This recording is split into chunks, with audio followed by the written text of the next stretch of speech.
In the beginning, your team, you can run it all by yourself because you won't have the money to pay the people to come on to the company to do the roles that you need to do. And you need to learn each one of the roles to write a process around it, procedure around it, and then delegate that to someone else that can do it for cheaper than you can. And when I say cheaper, I mean your time value. If I look at how much money I'm making right now and say arbitrarily my time is worth $100 an hour, if I can find somebody to do that same task for $50 an hour, that's always going to be worth it for me, because then I can go spend time on the higher value activities and they can take something.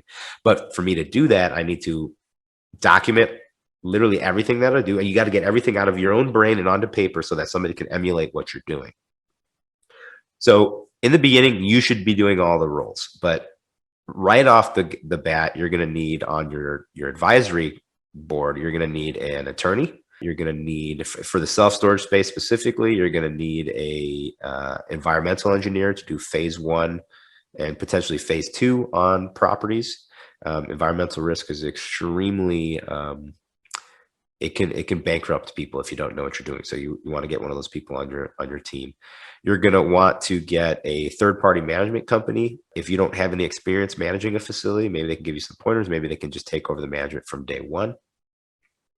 On your own team, once you start doing some deals and getting some money, the very first person I'd recommend you hire is an executive assistant. And the reason I bring this up is because this has been the most common answer when I've asked people that are much, much more successful than I am.